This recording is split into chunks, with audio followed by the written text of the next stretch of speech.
انصار عباسی کی جو رپورٹ ہے اس کے اکارڈنگلی انہوں نے کہا ہے کہ پارٹی کے جیل میں قید بانی P T I Imran Khan کے ساتھ فیض حمید کے بالواسطہ یا بلا واسطہ روابط کی تحقیقات بھی ابھی تک جاری ہیں۔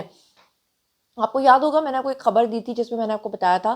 کہ ایک نوکیا 3310 کا جو فون ہے وہ عمران خان کو جیل کے اندر پہنچایا ہوا تھا فیض حمید صاحب نے مبینہ طور پہ۔ دراصل میرا خیال ہے کہ اسی کی تحقیقات جاری ہیں کیونکہ خان صاحب جیل کے اندر سے بھی لوگوں کے ساتھ، مختلف شخصیات کے ساتھ انکلوڈنگ فیض حمید کے ساتھ جو ہے وہ رابطے میں تھے۔ آپ کو بتا دوں آرمی ایکٹ کے تحت جو ہے وہ جنرل فیض کو ریٹائرمنٹ کی جو تاریخ ہے وہاں سے لے کر یعنی جس دن وہ ریٹائر ہوئے تھے ان کو 5 سال تک خاموش رہنا تھا اور کسی قسم کی کسی سیاسی سرگرمی میں ان کو حصہ نہیں لینا تھا، لیکن وہ لگاتار یہ رولز کو توڑتے آ رہے تھے۔ اور آپ کو یہ بھی بتا دوں کہ اچانک سے فیض حمید کو گرفتار نہیں کیا گیا بلکہ اس سے پہلے کئی مرتبہ ان کو الٹیمیٹمز دیے گئے، ان کو سمجھایا گیا فوج کی طرف سے، ہمارے جو موجودہ سربراہ ہیں ان کی طرف سے کہ آپ باز آ جائیے، آپ جو ہے وہ ان چیزوں سے تجاوز کر رہے ہیں اپنے حقوق اور فرائض جو بھی ہیں آپ کے، لیکن وہ باز نہیں آئے۔ اور پھر اس کے بعد فائنلی جو ہے وہ ان کو سیاسی سرگرمیوں میں شامل ہونے کی وجہ سے جو ہے وہ گرفتار کیا گیا۔ لیکن 2023 میں آرمی ایکٹ جو ہے اس میں ایک ترمیم ہوئی تھی جس کے تحت پہلے 2 سال کا رول ہوتا تھا کہ کوئی بھی فوجی جو ہے وہ ریٹائر ہونے کے بعد 2 سال تک جو ہے وہ سیاسی سرگرمیوں میں حصہ نہیں لے سکتا، لیکن فیض حمید جو ہے 2023 آرمی ایکٹ کے بعد ترمیم کے بعد جو ہے وہ 5 سال کا عرصہ ہو گیا تھا لیکن وہ باز نہیں آ رہے تھے۔ حالانکہ فیض حمید کے جو ہے وہ گرفتار ہونے کے بعد جو عمران خان ہے انہوں نے ان سے اظہار لا تعلقی کر دیا تھا کہ جی ہمارا ان سے کوئی رابطہ یا کوئی واسطہ نہیں ہے، لیکن حقیقت یہ ہے کہ خان صاحب بہت زیادہ گھبرائے ہوئے ہیں کیونکہ خان صاحب کو پتہ ہے کہ جو کچھ اس وقت فیض حمید کے ساتھ ہونے جا رہا ہے اس سے کئی گنا زیادہ خان صاحب کے ساتھ ہوگا، اور خان صاحب کو یہ بھی پتہ ہے کہ فیض حمید نے کیا کیا چیزیں اب تک اداروں کو ایز پروف جو ہے وہ دے دی ہوں گی، اور اگر نہیں بھی دی ہوں گی تو وہ آلریڈی پروف تھیں تبھی ان کو گرفتار کیا گیا۔ اچھا جی، اب ہم بات کر لیتے ہیں جی کہ جیسے کہ میں نے ذکر کیا کہ حکومت جو ہے وہ اب بات چیت کے لیے بھی تیار ہو گئی ہے، کیونکہ حکومت شروع سے کہہ رہی تھی کہ جی ہم بات چیت کے لیے تیار ہیں، لیکن اب جو پی ٹی آئی والے ہیں وہ کہتے تھے ہم مر بھی جائیں گے تو کبھی حکومت کے ساتھ بات نہیں کریں گے، ہم بات کریں گے صرف سپہ سالار کے ساتھ۔ اب سپہ سالار نے تو منہ نہیں لگایا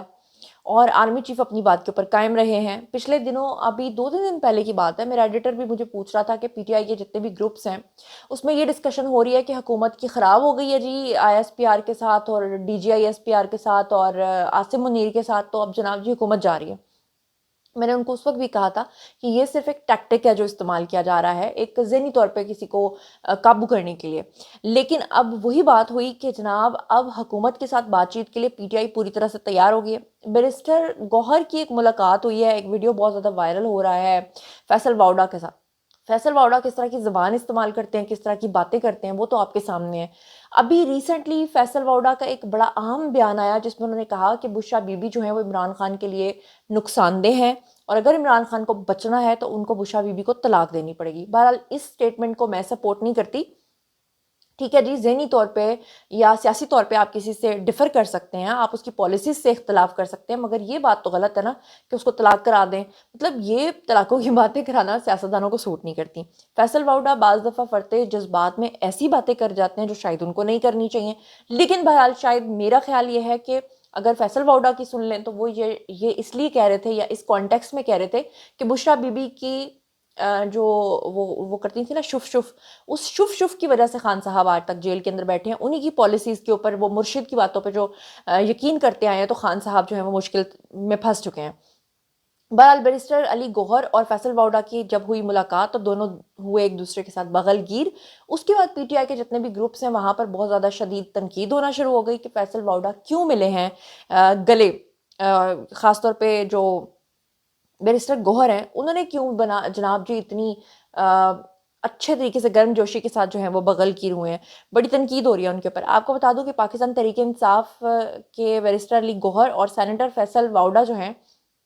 ان کا آمنا سامنا ہوا اور پارلیمنٹ ہاؤس میں ہوا اور دونوں نے ایک دوسرے سے مصافحہ کیا، بغل گیر ہوئے، اور اس دوران صحافی نے فیصل واؤڈا سے سوال کیا کہ کیا ابھی بھی آپ کے بارے میں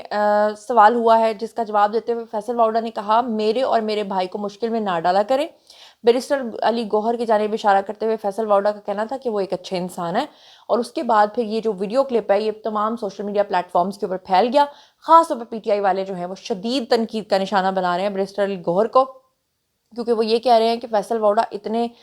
خلاف ہیں تو کیوں آپ ان کے ساتھ جو ہیں وہ اس طرح سے بغل گیر ہوئے۔ جاتے جاتے ایک خوشخبری آپ کے ساتھ شیئر کر لیتی ہوں جناب، اور وہ یہ ہے کہ ایشیائی ترقیاتی بینک سے پاکستان کے لیے ایک ہی دن میں 53 کروڑ ڈالرز کا قرض جو ہے وہ منظور ہو گیا ہے۔ ویسے تو قرض لینا اچھی بات نہیں ہے، ملک کے اوپر ہی بوجھ بڑھتا ہے، لیکن اس وقت پاکستان کو برے حالاتوں سے نکالنے کے لیے حکومت جو جو اقدامات کر سکتی ہے وہ کر رہی ہے، اور ایشیائی ترقیاتی بینک یعنی کہ اے ڈی بی نے پاکستان کے لیے ایک ہی دن میں 53 کروڑ ڈالرز کا قرض نہ صرف منظور کر لیا ہے بلکہ 33 کروڑ ڈالرز سماجی تحفظ کے پروگرام کی تخفیف اور غربت، اور 20 کروڑ ڈالرز جو ہے وہ بجلی کی ترسیلی نظام کو بہتر بنانے کے لیے جو ہے وہ دے دیے ہیں، جو کہ ایک بہت ہی خوش آئند بات ہے۔ اور آنے والے دنوں میں آپ دیکھیں گے کہ بجلی کا جو نظام ہے پاکستان کے اندر وہ بالکل ٹوٹلی اپ گریڈ ہونے جا رہا ہے۔ اس کے بارے میں اگر آپ لوگ زیادہ تفصیلات چاہتے ہیں تو میں اس پہ الگ سے ایک ویڈیو بنا دوں گی، ضرور کامنٹ سیکشن میں لکھیے گا۔ اور مزید خبریں، ولاگز، انٹرویوز اور سیاسی تجزیے جاننے کے لیے میرے ساتھ کنیکٹڈ رہنا ہرگز مت بھولیے گا۔ چینل کو سبسکرائب کر لیجیے گا۔ اپنا بہت خیال رکھیے گا۔ اللہ نگہبان۔